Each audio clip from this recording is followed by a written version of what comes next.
Les amis, comme promis, je veux recevoir Jacques Mandna Mamboyo, analyste politique de la scène politique congolaise. Il a beaucoup d'expérience. Vous le voyez là avec Etienne Tshisekedi Mulumba, le Sphinx délimité lors de la CNS. Donc, ce n'est pas un gars inhabituel de la scène politique congolaise avec qui nous allons décrypter actuellement ce qui se passe dans la scène politique congolaise avec les reports de la manifestation des opposants qui devait avoir lieu le 8. Les opposants ont reporté ça au 22 sous invitation du président Evariste Ndayishimiye, président du Burundi. Alors, d'aucuns se disent que comment ils peuvent comme ça démobiliser si facilement comme ça, s'ils ont eu le temps de démobiliser, et s'ils ont demandé les peuples qui vont brièvement suspendre la marche pour aller rencontrer le président burundais pour un probable dialogue, on ne sait pas qu'est-ce qui va se passer. Alors, M. Jacques Mananda Mamboyo, bonjour et bienvenue à ce mag, à cet échange vidéo. Bonjour, bonjour mon cher frère Blaise.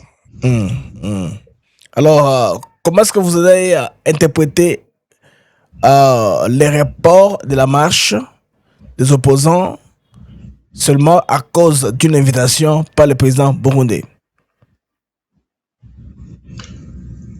Je pense que, à mon humble point de vue, le président burundais prend la juste mesure de la situation qui prévaut actuellement. Nous sommes dans un pays qui a connu 60 années de descente aux enfers post-coloniales. Donc j'ai dit, après, au lendemain de la colonisation, au lendemain de la proclamation de l'indépendance de notre mère patrie, la très bien-aimée République démocratique du Congo, a commencé la descente aux enfers du Congo. Un pays qui, le 30 juin 1960, voyait ses populations vivre un niveau de vie, un cadre de vie, comme qui dirait en anglais, un standing de vie égal au standing de vie, au cadre de vie, au niveau de vie des populations des pays comme le Canada, comme la Corée du Sud, qui sont aujourd'hui parmi les 10, 15 plus hauts niveaux de vie, plus haut cadre de vie, plus hautes conditions de vie. Aujourd'hui, le Congo est parmi les derniers en termes de conditions de vie au monde. Donc, partir de ces égaux qui aujourd'hui sont parmi les 10 premiers, nous chutons jusque parmi les 170e au monde. J'ai dit, c'est extrêmement grave. Donc, c'est dans ce pays-là où les populations vivant les moments les plus affreux du vécu national social, du vécu national économique du pays, ces populations qui ne savent pas à quel sein se vouer, et plus particulièrement 80% d'entre ces populations qui sont des populations jeunes, qui voient leur devenir demain devenir très sombre. J'ai dit, ça pose des problèmes très importants. Et quand on se trouve face à des perturbations qui sont financées à coût de millions de dollars par l'extrémiste terroriste génocidaire Hippolyte Kanambe, alias Joseph Kabila, et son mentor et son oncle, comment dire, le génocidaire terroriste Paul Kagame, quand on se trouve face à des situations comme celle-là, où des jeunes qui sont incapables de trouver un billet de 5 ou 10 dollars, qui sont payés 5 ou 10 dollars pour pouvoir venir à une manifestation, où on leur dit, voilà, vous allez avoir une moitié avant la marche, vous allez avoir une autre moitié après. Donc les gens vont devoir se jeter à corps perdu dans des mouvements d'atteinte à la sécurité de l'État, à la perturbation de la quiétude nationale. Et j'ai dit, c'est un pari très important, de sorte que le président de l'organisation de l'Union africaine, le président de l'Union africaine, se rend compte en fait du danger qui pointe à l'horizon. je pense que c'est aussi pour pouvoir appeler les uns et les autres à prendre la juste mesure de la problématique, à assumer leurs responsabilités, et puis on va y aller. Parce que j'imagine que l'État congolais qui a à charge la sécurité des biens et des personnes au Congo ne va pas se laisser faire. Il va vouloir réagir pour maintenir cette sécurité des biens et des personnes. Ça va être un grabuge et on va compter en termes de milliers de morts, alors que aujourd'hui, nous en sommes déjà à plus de 20 millions de morts. Malheureusement, les médias au Congo, malheureusement, même au niveau de l'État, on ne parle pas assez de nombre de victimes du génocide congolais. Et j'ai dit, ce génocide congolais aujourd'hui et les 30 années du génocide congolais aujourd'hui en sont à plus de 20 millions de morts. Quand nous suivons par exemple la pétition des autorités religieuses juives, c'est-à-dire les 52 rabbins juifs de Londres, quand on suit le comptage de nombre de morts, je ne parle pas encore de nombre de victimes blessées, de nombre de victimes ruinées, de nombre de victimes appauvries, rien qu'en termes de morts, les rabbins de Londres, ceux qui ont été les victimes du génocide de Adolf Hitler, quand vous suivez leur comptage, on atteint 20 millions de morts. Et je regrette encore une fois de plus que les médias chez nous n'en parlent pas en ces termes-là. J'ai dit par exemple, je viens aujourd'hui, et ça je devais commencer par là, je vais me reprendre, j'ai dit je viens aujourd'hui m'exprimer sur vos antennes en ma qualité d'ancien premier vice-président de la commission des assassinats et violations de droits de l'homme à la conférence nationale souveraine. Okay. Donc je suis l'un de ceux qui ont pu prendre en compte la juste mesure de l'extermination massive des populations congolaises au Congo.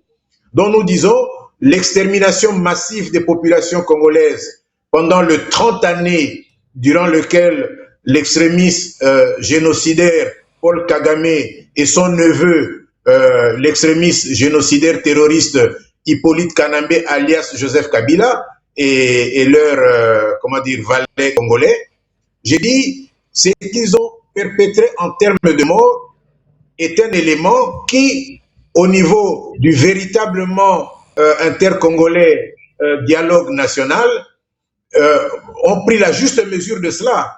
Et nous sommes surpris de voir que des gens puissent banaliser cela. Aujourd'hui, on parle du dialogue, mais c'est quoi ce dialogue? Et quand je vois par exemple la Cinco, qui est aujourd'hui corrompue par les anciens génocidaires congolais belges, quand je vois la Cinco aujourd'hui, avec tout l'argent qu'ils reçoivent de l'extrémiste génocidaire tout rwandais, comment dire, Paul Kagame et Hippolyte Kanambe, Joseph Kabila, que la Cinco est en train de se servir de la plateforme de l'Église catholique romaine pour pouvoir promouvoir justement la perpétration de ce génocide au Congo, je me dis c'est extrêmement grave. Donc voilà un peu comment je peux d'entrée de jeu réceptionner un peu le questionnement que vous m'avez adressé et faire mon entrée à la matière pour cet échange de vues d'aujourd'hui.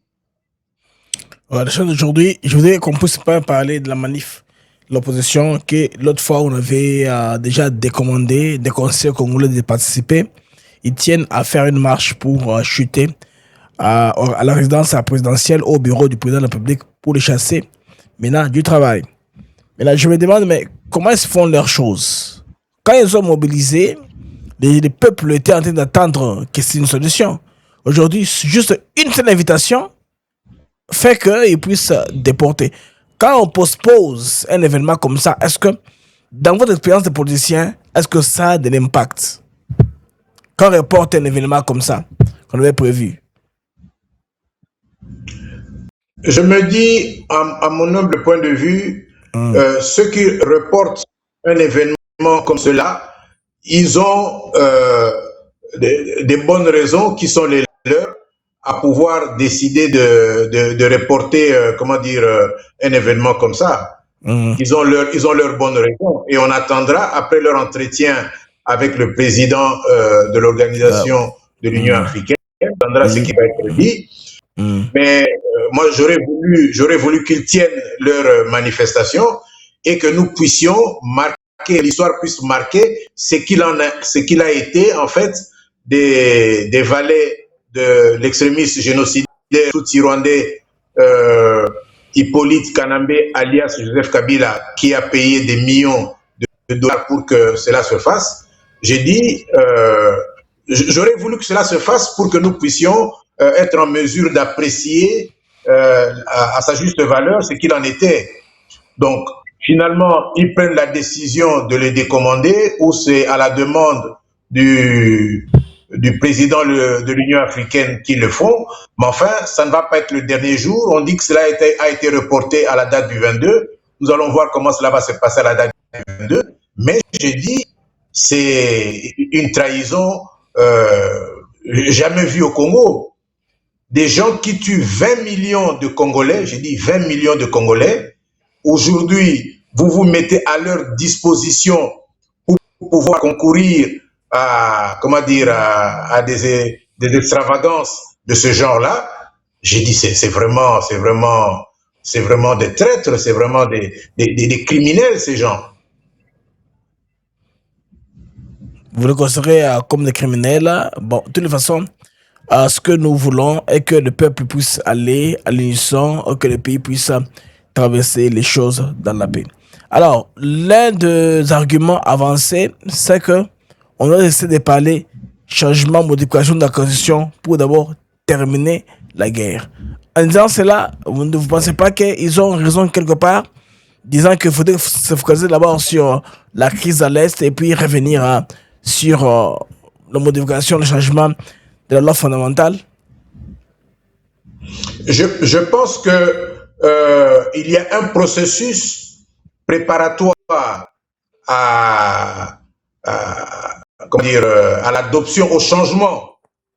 Il y a un processus préparatoire au changement de la Constitution. Il est important que ce processus soit entamé, qu'il soit en train d'évoluer, en même temps que les moyens, les ressources humaines, les ressources matérielles, les ressources financières sont mises à disposition pour concourir à mener cette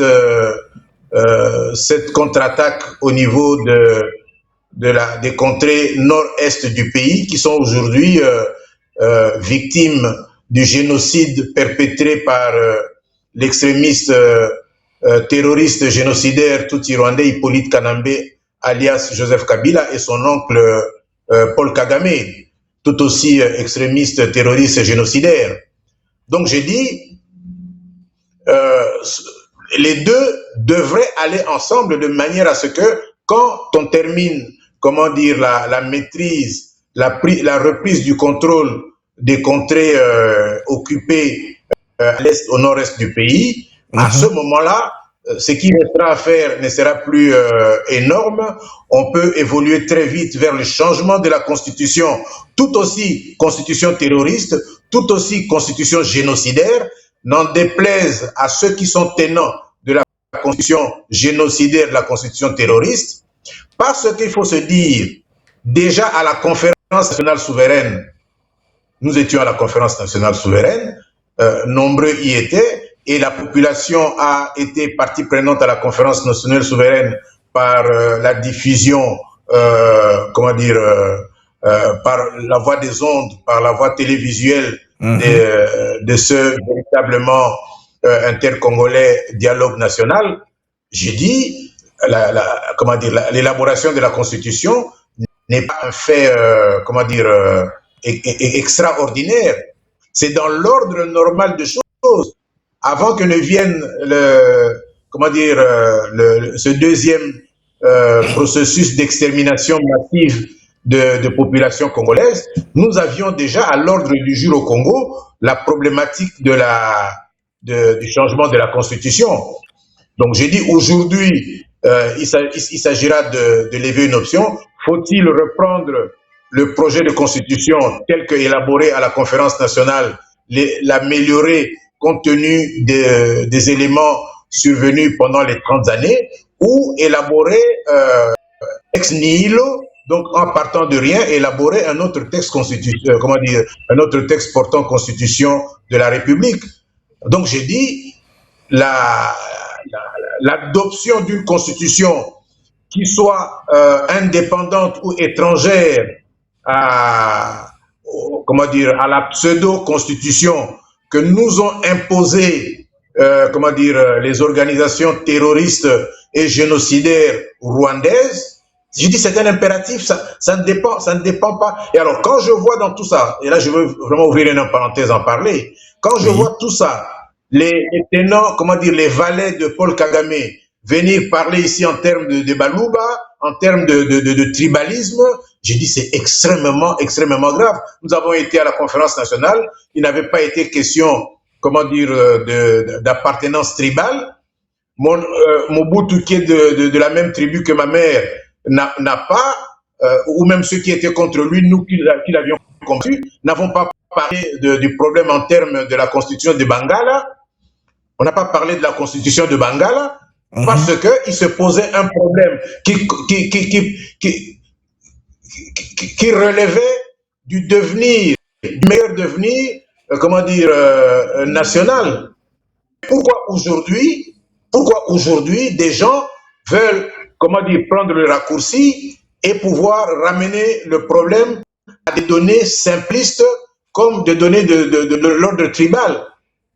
Non, je vous dis, c'est quelque chose sur lequel nous devons vraiment devoir nous mobiliser pour pouvoir réagir par rapport à cela.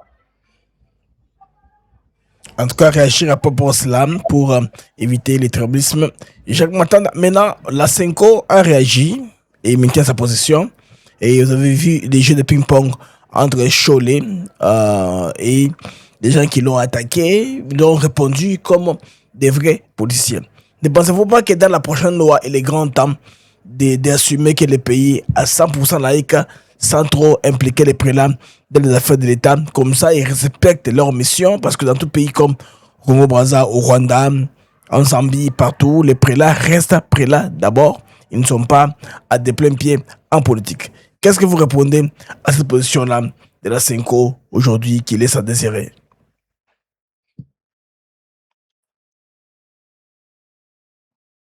Disons très humblement, je suis poussière, je rentrerai poussière, je suis poussière, je rentrerai poussière, j'insiste. Je n'ai pas à m'enorgueillir de pouvoir concourir à voler au secours de mon peuple. Je suis l'un de ceux, un petit groupe, qui a joué le rôle le plus important, le plus déterminant pour que le Monseigneur, le président Mosengo, puisse devenir président à la conférence nationale souveraine. S'il y en avait 2, je suis un de 2. S'il y en avait 3, je suis un de 3. S'il y en avait 4, je suis un des 4. Qui à Lyon, chez Mosengo, le prenions en voiture, organisions comment l'amener, dans la salle de la conférence. Et même dans la salle de conférence, si vous voyez les images, je suis celui qui a sauté premier sur la tribune avec mon ami Nyamwisi et les autres qui ont suivi pour pouvoir arracher le micro à celui qui présidait la conférence nationale à l'époque, de manière à ce que nous puissions paralyser la tenue de la conférence nationale telle qu'il évoluait, pour que nous puissions installer Cardinal Mosengo. Vous verrez même d'ailleurs, le jour de sa première prise de position, dans les photos, je suis juste derrière lui. Donc je dis, je pourrais regretter d'avoir concouru à que cela se fasse, parce que quand nous sommes allés voir le cardinal Mosengo pour l'installer et diriger la conférence nationale souveraine, je vous dis, dans l'erreur que nous avions commise à l'époque, parce que je dois reconnaître que c'était une erreur, nous n'avions jamais imaginé que les prélats de l'Église catholique, notamment la Senko, allaient dans l'avenir tirer profit de ce fait dont nous sommes auteurs. On ne va pas dire que c'est l'Église catholique. Il y a eu des problèmes entre, comment dire, à l'époque de Monseigneur Maloula. Je passe sous silence les événements malheureux qui ont concouru au meurtre du Premier ministre Patrice Emery Lumumba par des soldats belges soutenus par l'Église catholique congolaise. Je passe sous silence beaucoup d'autres implications de l'Église catholique belge, notamment les 15 millions de morts en 1880 et 1910, 15 millions de morts perpétrés par le roi Léopold II de Belgique avec le ferme soutien de l'Église catholique congolaise. J'ai dit, je passe tout cela sous silence, mais j'ai dit, je pensais encore que l'Église catholique était capable d'un sursaut de patriotisme pour pouvoir aborder la tragédie postcoloniale congolaise comme fils et filles de la mère patrie République démocratique du Congo, parce que quand je parle des filles, nous avons aussi des sœurs religieuses qui sont, comment dire, dans les cléricats religieuses. Mais j'ai dit, quand je vois comment aujourd'hui la capacité de trahison de l'Église catholique congolaise avec des prélats congolais, j'ai dit, franchement, croyez-moi, ça m'arrive de regretter ce que j'ai fait. Ça m'arrive vraiment de le regretter, parce que croyez-moi, nous n'aurions pas fait ce que nous avions fait. En tout cas, il n'y aurait jamais eu de Monseigneur le président Mosengo à la conférence nationale souveraine. Et j'ai dit, je suis prêt à en débattre avec qui contredirait pour lui apporter des éléments, et il pourrait apporter des éléments à contrario. Donc, j'ai voulu pour dire, mais ce qui se passe aujourd'hui est extrêmement, extrêmement grave. Au vu et au su de tous, urbi et orbi, les plus hauts prélats de l'Église catholique congolaise, réunis au sein de la CENCO, se font corrompre au vu et au su de tous. Vous savez, j'ai eu un échange à l'époque avec le secrétaire général de la CENCO, comment il s'appelle, Cholet. J'ai eu un échange avec lui au téléphone. Je pense que s'il m'écoute, il se rappellera de cela. Et je lui disais, mais pourquoi vous ne soutenez pas la logique démarrée par, le cardinal Mosengo à la conférence nationale? Il me dira, non, Mosengo est devenu trop vieux, ce n'est plus à son niveau. Donc j'ai dit, quand je reprends les éléments de cet entretien-là, j'ai eu à les dénoncer à l'époque dans une de nos radios, en ligne, à l'époque de la lutte contre la dictature sanguinaire, terroriste et génocidaire de Hippolyte Kanambé, alias Joseph Kabila. J'ai eu à dénoncer, Cholet. J'ai dit, j'ai comme l'impression que ces gens, en fait, sont inscrits depuis très longtemps au sein de l'Église catholique dans une démarche tendant à pouvoir tenir en échec tout processus visant à réhabiliter en fait l'indépendance nationale congolaise qui était en passe de pouvoir être réitérée au niveau de la conférence nationale souveraine. Et j'imagine que le cardinal Mosengo a dû subir d'extrêmes pressions pour pouvoir concourir à paralyser, le processus consacré à la conférence nationale souveraine. Et quelques temps après, on a assisté, à l'assaut des extrémistes génocidaires rwandais, conduits notamment par la Belgique, par l'Union européenne, pour pouvoir faire en sorte que nous arrivions à cela. Il y a un problème très très important, il y a vraiment une analyse très très importante qu'il nous faut pouvoir faire pour pouvoir dégager la substance de ce qui se passe aujourd'hui. Ce n'est pas une affaire qui commence par hasard. C'est un processus long et j'ai comme l'impression que, en fait, les forces néocolonialistes franco-belges tentent de pouvoir faire main basse sur les ressources naturelles congolaises. Et en tentant de le faire, ils sont prêts à tout. Nous avons été à la conférence nationale, ce n'était pas pour tuer Mobutu. J'ai dit personnellement, Mobutu a tué mon père, mais je n'ai pas pensé dire, voilà, je vais aller le tuer moi aussi. Nous avons combattu à la conférence nationale, nous avons dit, évoluons dans le cadre du processus, du projet de société de la conférence nationale qui voudrait que nous allions vers la réconciliation nationale intercongolaise.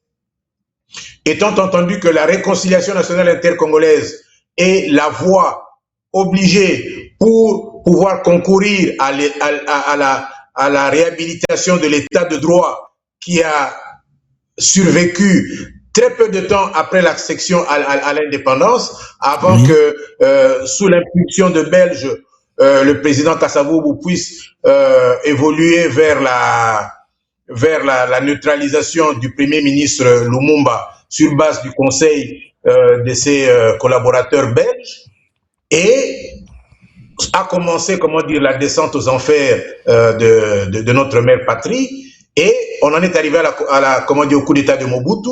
La descente aux enfers s'est exacerbée au plus haut niveau, et nous sommes allés à la conférence pour voir comment pouvoir corriger ce faux pas.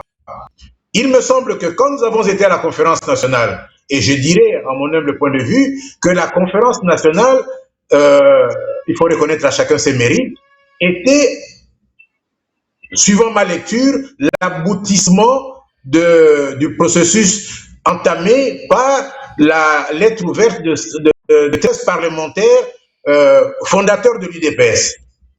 De sorte que, je reviendrai à ça encore plus tard, et je pense que je suis en train de demander de rencontrer le président de la République pour partager, pour lui soumettre nos avis et considérations. Je pense que à la conférence nationale, l'élection du président Étienne Tshisekedi comme Premier ministre avait été un élément fondamental par rapport à la démarche, par rapport à l'implication des 13 parlementaires. Il était l'un d'entre eux qui plus tard ont créé l'UDPS et qui ont concouru à cela. Et j'ai dit, moi personnellement, je n'ai pas été, comment dire, partie prenante dans le processus ayant amené le président Félix Tshisekedi à être élu président de la République en République démocratique du Congo. J'ai dit, j'ai pris fait et cause par rapport à ça, par rapport en prenant en compte, comment dire, la ligne maîtresse qu'il soumettait à, comment dire, à son positionnement comme chef de l'État. Quand il est venu aux États-Unis, qu'il a parlé de, comment dire, comment il a dit ça? De déboulonner les systèmes. Non seulement déboulonner les systèmes, mais reposer les déboulonnements du système par rapport à un partenariat multisectoriel très fort avec les Américains. Et à mon niveau, en appuyant sur l'histoire du Congo, parce que beaucoup ignorent l'histoire du Congo.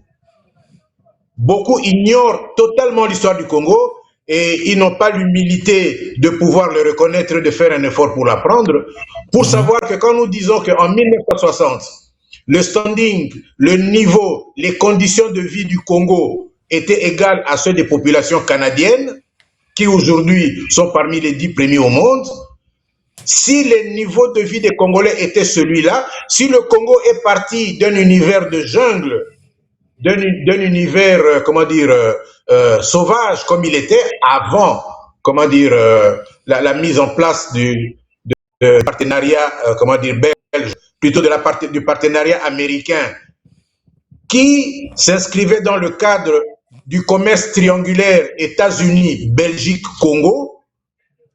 J'ai dit, s'il n'y avait pas l'implication américaine, on n'aurait jamais retenu la référence disant que les conditions de vie des populations congolaises étaient égales à ceux des populations canadiennes, du Canada, ou des populations sud-coréennes, ou encore des populations de la communauté blanche de l'apartheid sud-africaine. C'était grâce aux Américains, mais beaucoup ignorent cela. Ah, Mboke Kwe, Mboke Koufi. Mais Mboke Mataki Ndenge Zalaki, grâce aux Américains. Et là, j'ai dit, nous avons vraiment un travail très, très important à faire. Et malheureusement, la conférence nationale a été paralysée. Nous n'avons pas pu rendre, comment dire, nos rapports qui auraient pu permettre au peuple de mieux apprécier la problématique de la descente aux enfers congolais. Donc, je dis, quand j'ai entendu le président Félix-Antoine Tshisekedi Tshilombo, comment dire, dans son face-à-face avec la presse américaine et la diaspora congolaise des États-Unis d'Amérique, dire qu'il fondait sa démarche sur les deux approches, déboulonner le système, de un, et puis de deux, le déboulonnement du système puisse se faire sur la base d'un excellent, d'un plus fort partenariat, comment dire, multisectoriel États-Unis d'Amérique et Congo. J'ai dit en tout cas, ce monsieur, je veux le soutenir.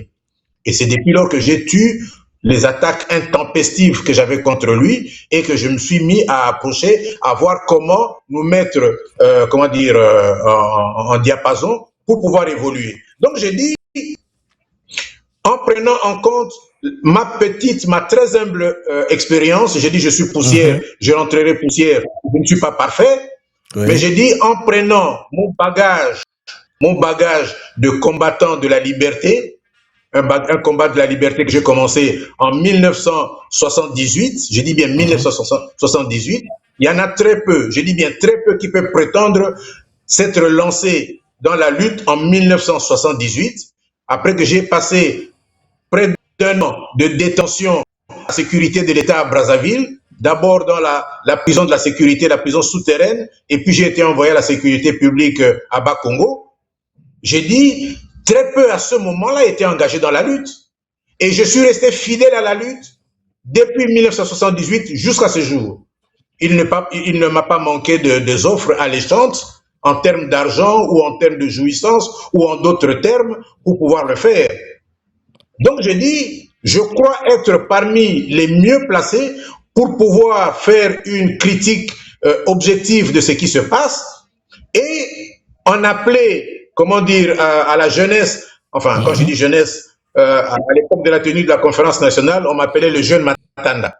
J'étais parmi les jeunes, il y a bientôt 40 ans, j'étais parmi les jeunes à la conférence nationale. Mais je dis, je me rends compte de l'extrême puissance de la jeunesse. La jeunesse est un élément très puissant, mais la jeunesse court un risque, c'est le cours de se faire corrompre pour un beignet, je dis bien pour un beignet, et que la jeunesse va développer des folies.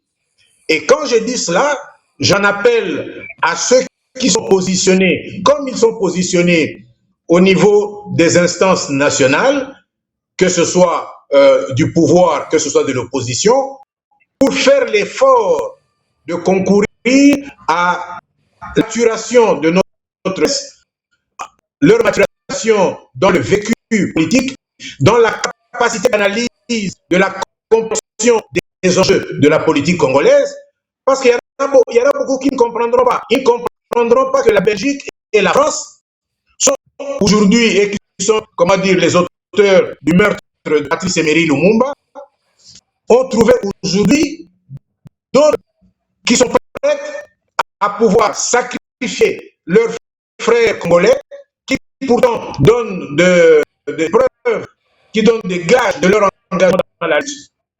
J'ai dit, nous vivons des moments très, très graves.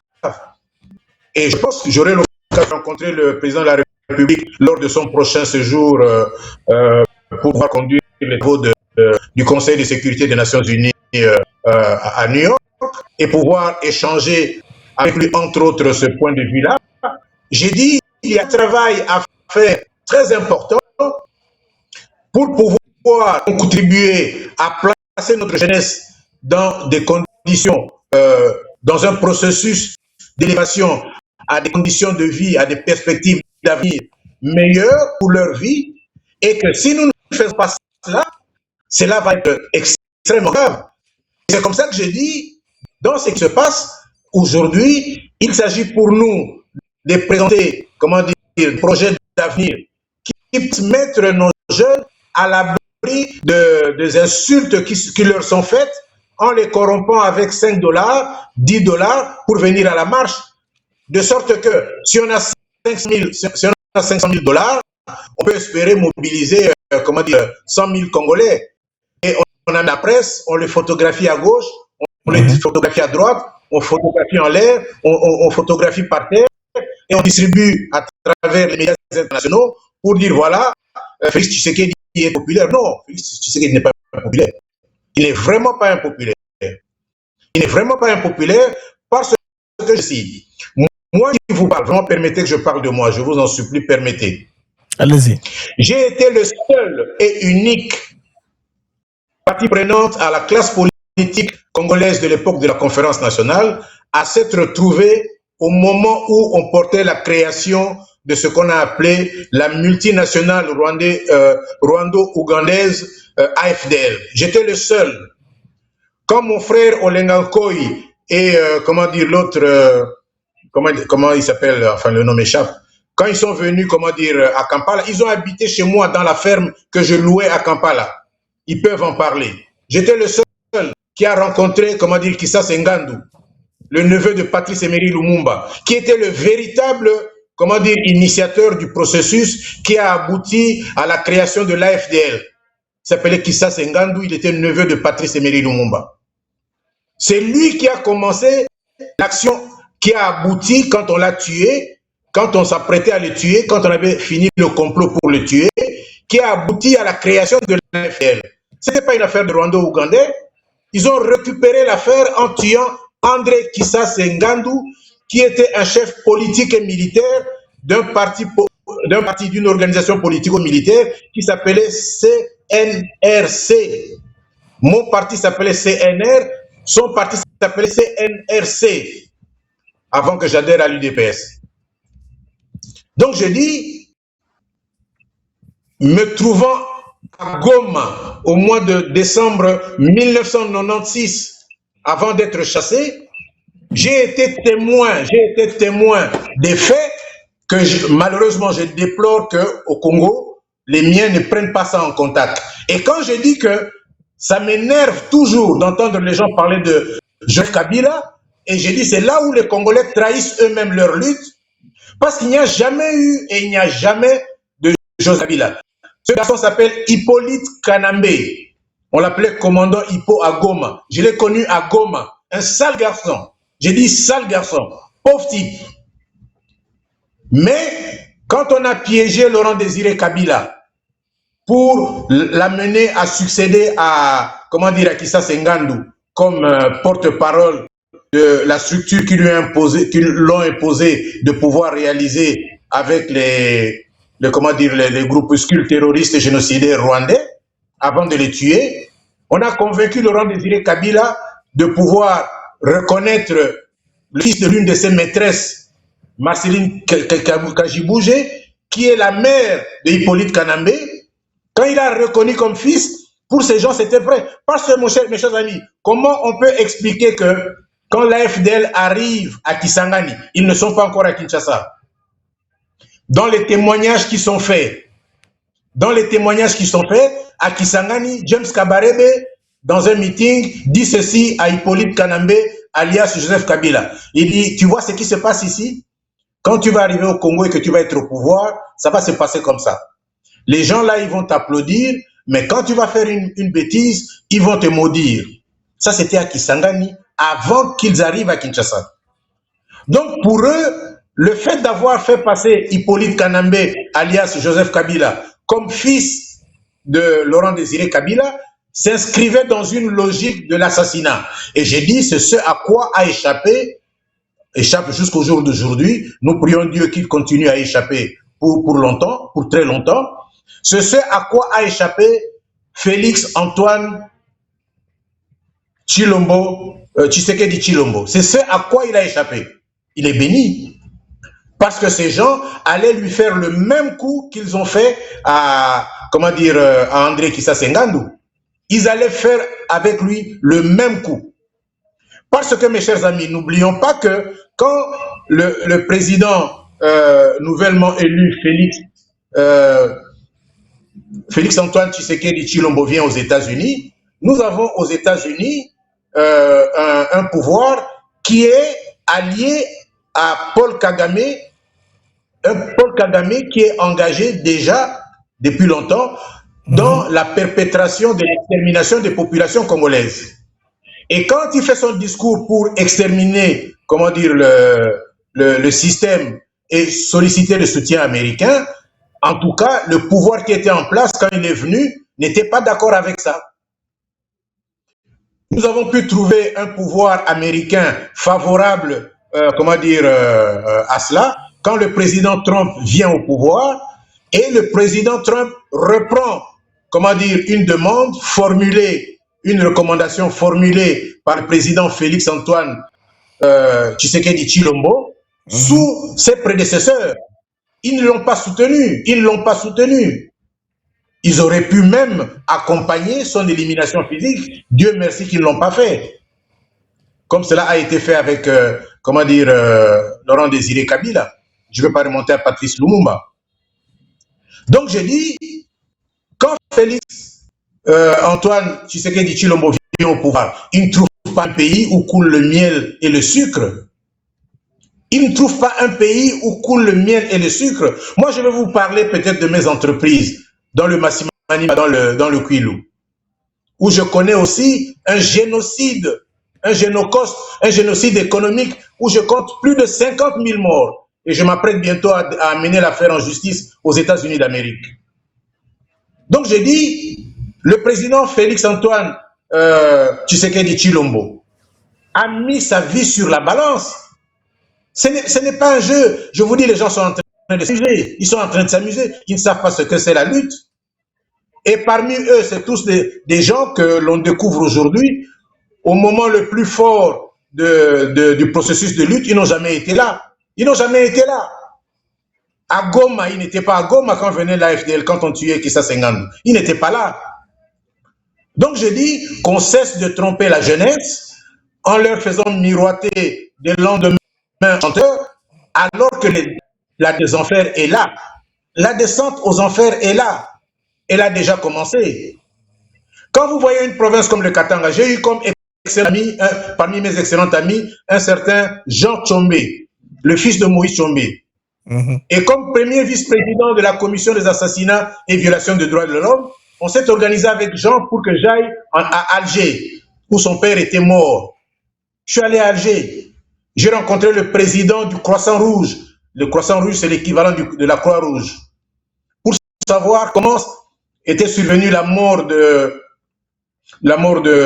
Papa Moïse Tchombe et comment les choses s'étaient passées. Il est mort empoisonné avec du vin qui venait de la Belgique. Je devais dire cela à la conférence. Aujourd'hui, je le dis pour la première fois. Donc, Moïse Tchombe est mort, assassiné, empoisonné par le vin qui venait de la Belgique. Donc je dis, les Katangais, parfois mes frères Katangais, les miens Katangais, j'ai eu un excellent frère et ami Katangais qui s'appelait, comment dire, Guy Mouelois. Dieu l'a rappelé à lui, je tiens à penser à lui au cours de cette interview. Mais enfin, j'ai dit, nous devons essayer de faire l'autocritique de tout ce qui se passe. Parce que quand on dit que le vin qui a tué Moïse Tchombe venait de la Belgique, ce qu'il nous restait à faire, si nous avions pu rendre public notre rapport, c'était mener des investigations pour savoir qui a envoyé, comment dire, en Algérie, le vin qui a tué Moïse Tchombe.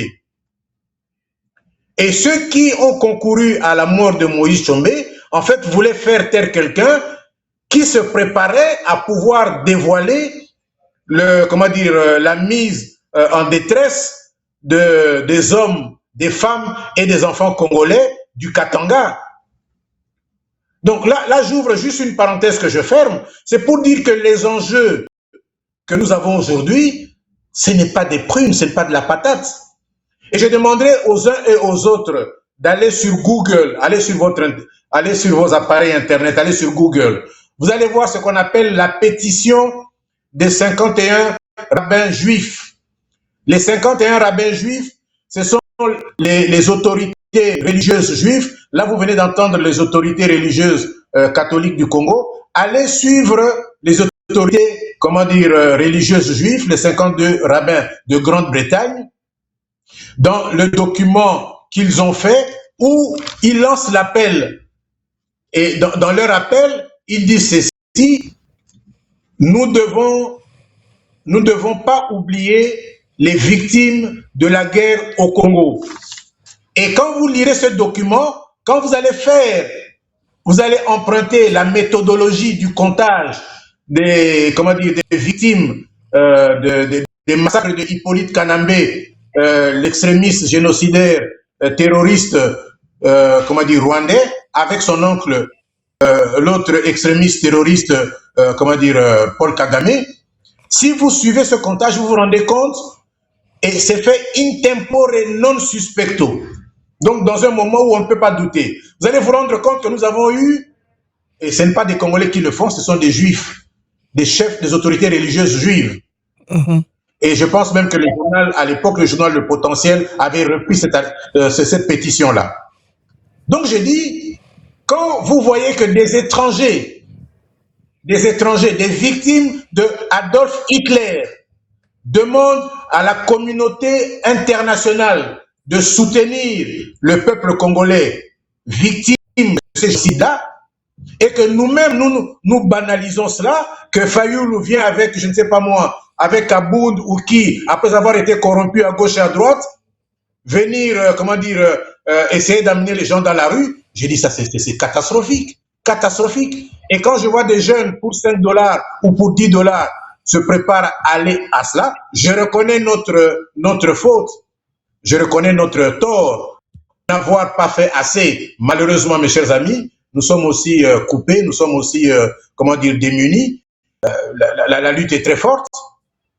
Mais malgré cela, nous avons les médias pour pouvoir faire entendre aux uns et aux autres que la tragédie congolaise n'est pas un amusement. La tragédie congolaise n'est pas un amusement. Donc, j'ai dit, comme vous m'avez fait savoir que votre interpellation aujourd'hui devrait m'amener à m'appesantir davantage sur la problématique de la fameuse marche, j'ai dit, la fameuse marche, c'est une marche des gens, des génocidaires, tous autant qu'ils sont. Tous autant qu'ils sont là-bas. Fayoulou, Tabound, l'autre, je ne sais plus comment il s'appelle, le juif libanais, et les autres, c'est tous des génocidaires. C'est tous des génocidaires. Ils sont chèrement payés pour pouvoir amener le peuple dans la rue, essayer de défier, l'État congolais. Nous disons, nous n'allons pas laisser faire cela. Je vais, en ce qui me concerne, me trouvant à l'étranger, réfugié, reconnu par, les instances compétentes des Nations Unies, en attendant que les choses se règlent et que je puisse rentrer au pays, j'ai dit, de l'étranger, nous allons devoir mener la campagne, participer à la campagne de mobilisation pour que les jeunes ne se laissent pas emporter dans cette affaire-là. Le cardinal Ambongo, et je suis même surpris que l'Église catholique à Rome ne réagit pas. Je sais que l'Église catholique belge est en train de le soutenir, parce que déjà l'Église catholique belge a soutenu le roi Léopold II de 1980 à 1910 pour le génocide perpétré par le roi Léopold II avec le soutien du Parlement belge, le soutien du gouvernement belge, le soutien des hommes d'affaires belges et le soutien de l'Église catholique belge qui est en train de parrainer aujourd'hui l'Église catholique congolaise. Et c'est comme ça que je salue le courage des des évêques de la province du Kasaï, Kananga, de Kananga, qui ont fait son schisme, qui ont pris leur distance par rapport, à la Cinco, et je suis sûr que les autres risquent d'avoir maille à partir avec l'Église catholique génocidaire de Belgique. J'ai dit, j'insiste, l'Église catholique génocidaire de Belgique, parce que l'Église catholique génocidaire de Belgique ont été partie prenante au génocide. Et c'est comme ça d'ailleurs, vous allez voir que l'Église catholique de Belgique a beaucoup influencé le cardinal Mosengo pour l'atterrissage forcé de la conférence nationale souveraine. Donc j'ai dit, il se passe dans cette affaire un complot terrible, extraordinaire, et si nous ne faisons pas attention, si nous ne faisons pas preuve de maturité, ce qui va arriver au Congo va être très grave. Ils ne feront rien. L'Europe n'a jamais amené un franc au Congo. Je dis bien jamais. L'Europe n'a jamais aidé le Congo. Ceux qui ont aidé le Congo à s'en sortir, c'était les Américains. Je parle ici de ce qu'on a appelé à l'époque la pétition, voilà, le nom échappe. La pétition votée par le Sénat, la pétition votée par le Sénat américain qui a permis aux Américains de faire un flux financier très important au Congo et qui a aidé le Congo à se construire. Ce sont les Américains là, qui vous ont parlez payé de Cabot Lodge. Cabot Lodge, je vois. Ah, oui. Cabot Lodge, la pétition Cabot Lodge. Merci. Donc, ce sont les Américains qui ont construit. C'est l'argent des Américains qui a construit le Congo. Alors, quand je vois les Congolais aujourd'hui,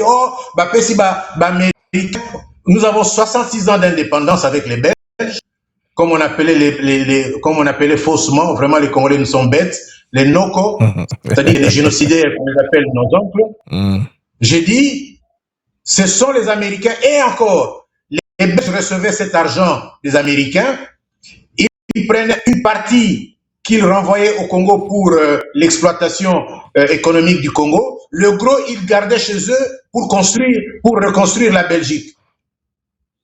Donc, je dis, aujourd'hui, ces Belges-là se rendant compte que les accords que nous avons aujourd'hui avec les États-Unis vont carrément les exclure parce que nous n'allons plus avoir, comme le rapport Cabot Lodge qui avait prévu d'impliquer, le rapport Cabot Lodge qui a été voté à l'unanimité par le Sénat américain, qui a concouru à la construction, à l'édification de l'ancienne colonie du Congo belge, l'argent américain, dont une bonne partie a été détournée par, les Américains. Aujourd'hui, l'argent viendra directement des États-Unis vers le Congo.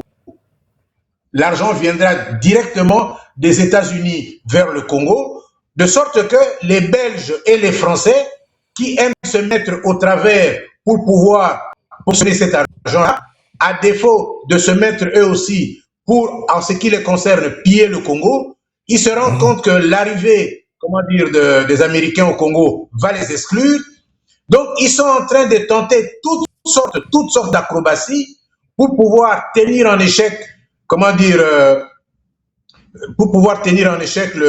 le plan d'action vivant l'éradication de systèmes que les Belges ont installés au Congo avec les Français à l'époque coloniale, qu'ils maintiennent encore aujourd'hui dans ces anciennes colonies françaises, de manière à ce qu'ils puissent paralyser l'essor congolais. C'est comme ça que j'ai dit, il faut que la diaspora congolaise puisse s'organiser, puisse emprunter le système mis en œuvre par la diaspora chinoise aux États-Unis, parce qu'aujourd'hui, aux États-Unis, la diaspora chinoise, ils sont tous rentrés en Chine.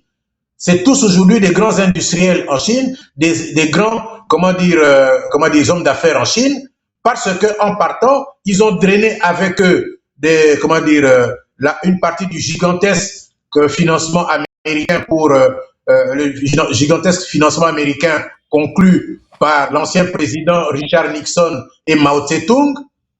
Ils ont conclu l'accord entre eux et les Chuan-Lei ont suivi l'affaire après et ont fait ce qu'il y avait à faire. Donc aujourd'hui, la diaspora congolaise se trouve en position de rééditer l'exploit chinois avec les Américains. Et c'est comme ça que vous entendrez le président Félix Antoine Tshisekedi Tshilombo parler de la transformation, de la pré-transformation de nos minéraux au Congo.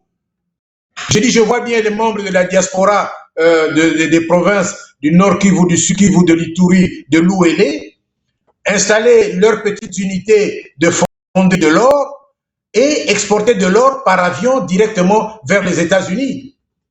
Et cesser de mener la vie de clochard que les Belges tentent de nous faire mener en s'assurant le monopole le monopole des ressources, des ressources économiques congolaises. Donc je dis, la fameuse marche dont on parle est quelque chose qui est anti-jeunesse congolaise. Moi, je suis curieux de voir aujourd'hui les jeunes du Kwankwilu, les jeunes du Bandundu, les jeunes du Kasaï. Et quand je vois par exemple toutes les potentialités de cuivre, de cobalt qu'on a découvert au Kasaï, j'ai dit ces jeunes peuvent demain rentrer chez eux, se mettre dans l'exploitation minière, se mettre dans l'exploitation agro-industrielle, s'organiser en société coopérative, comme on a vu, cela se fait en Israël quand les Israéliens se sont mis là-bas, que ces coopératives du type, kibbutz et du type moshav puissent aider ces jeunes à bâtir, une prospérité, puissent bâtir des éléments de richesse. Mais je dis, c'est un processus, c'est quelque chose qui doit se faire. Nous allons nous inscrire dans le temps pour le faire. Personnellement, je suis porteur d'un projet de partenariat multisectoriel avec les États-Unis que je pense peut contribuer aujourd'hui à la création de 500 000 emplois dans la province du Kwilu. Je dis bien du Kwilu, pas du Bandundu, du Kwilu. Et quand je prends de grands Bandundu, on sera à plus d'1 million d'emplois.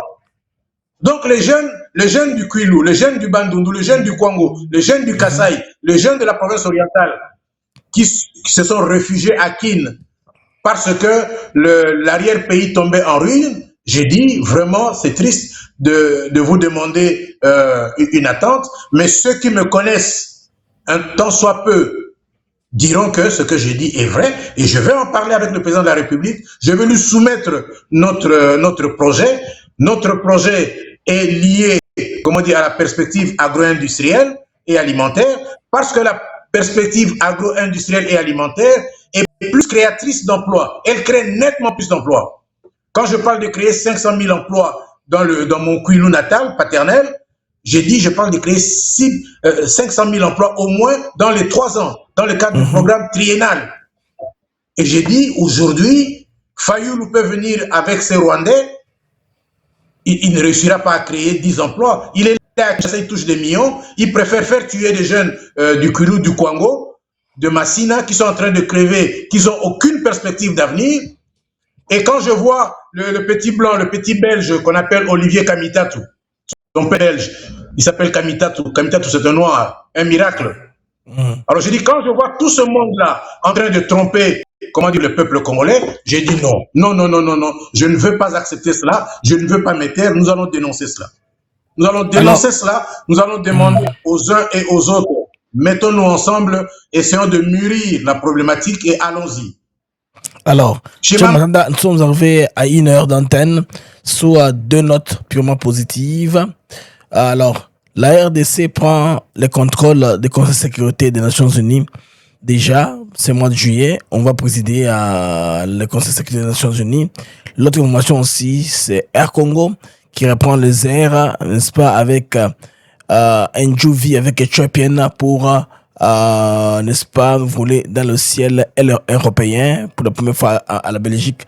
Vous savez que notre pays était sous suspension sur le plan international. On ne peut pas être capable de faire la ligne de la Belgique. Alors, quelle est votre réaction à chaud, d'abord sur la participation, le contrôle de la présence tournante du Conseil de sécurité des Nations Unies? C'est une chose extraordinaire. Je dis bien, je pèse bien le mot extraordinaire. Je pense que tout comme l'a été la Coupe du Monde, avec la participation des Congolais qui ont brillé de 1000 feux, je vous dis aujourd'hui aux États-Unis, quand you are from the Congo, oh Congo Makassi. Je dis, tu es dans la rue, tu es dans le bus, des gens t'interpellent comme ça.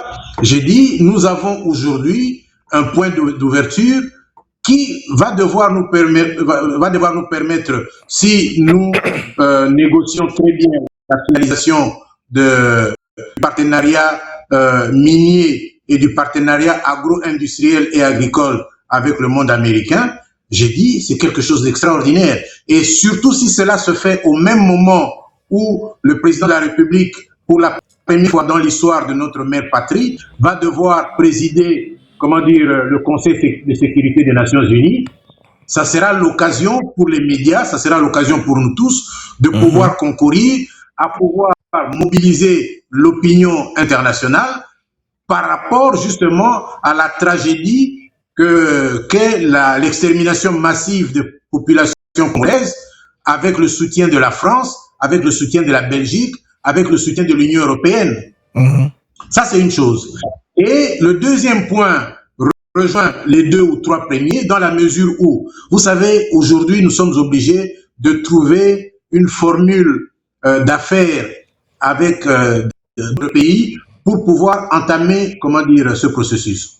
Oui. Mais je pense que si nous gérons bien les enjeux en cours aujourd'hui, j'ai dit, nous pouvons, en très peu de temps, mobiliser encore aujourd'hui au Congo 5 avions comme ça, de fabrication américaine, pour pouvoir servir le transport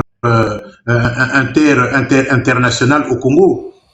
Parce que, en fait, le Congo est financièrement nanti pour pouvoir gager et pouvoir mener à bon terme, ce programme-là. Mais quand vous avez un président de la République rwandais, Hippolyte Kanambe, Komba Papa Nae, Kombo ya Papa Niboye Biangote, Komba Papa Nae, Ezali Kajibouye. Non, Kajibouye, Komba Mama Nae. Komba Mama Nae, Marceline Kabou, Kajibouye. Hippolyte Kanambe. Kanambe. C'est un Rwandais, 100% Rwandais. Nous avons eu un Rwandais pendant 18 ans président au Congo. 18 ans président au Congo, un Rwandais. Mais c'est quand même grave. Donc j'ai dit, quand je prends la problématique de l'avion comme vous en parlez, j'ai dit, nous pouvons, et même aujourd'hui, j'ai un ami, je ne sais pas s'il faut que je cite son nom, il est manager dans une compagnie aérienne américaine à l'aéroport de New Jersey, de Virginie. On discute parfois avec lui de toutes ces choses-là. Il y a moyen d'aligner des appareils au niveau du Congo, faire l'Europe, faire l'Afrique, faire le reste. Mais le problème, c'est que le dispositif économique congolais est tellement ficelé, est tellement pris en contrôle, est tellement contrôlé, par des pilleurs, que nous ne sommes pas en mesure de le faire. Je dis, j'ai un jeune frère qui peut le faire aujourd'hui, j'en parle avec le ministre de la Défense, l'extraordinaire, tout aussi extraordinaire, comme la liberté, Jean-Pierre Bemba. Ministre du Transport. Transport. Ministre du Transport, Jean-Pierre Bemba. Donc, j'ai dit, c'est des choses qui sont à notre portée. Mais la mise en ruine du pays, la mise en difficulté du pays fait que, c'est bon de commencer, on en a un, je pense que les autres suivront. Nous pourrions voir des avions chaque jour de Kikwit à Kinshasa, de Massimani à Kinshasa, mais enfin, je parle d'où j'ai devoir aller le plus souvent, de Kikwit à Kinshasa. Donc, j'ai dit, c'est des choses qui sont à notre portée, Et j'applaudis, le président de la République, j'applaudis le ministre du Transport, qui soutient d'ailleurs très, très fort le président de la République dans la mise en œuvre de ces politiques. Et voilà un peu comment je peux répondre très brièvement au moment où on termine les émissions.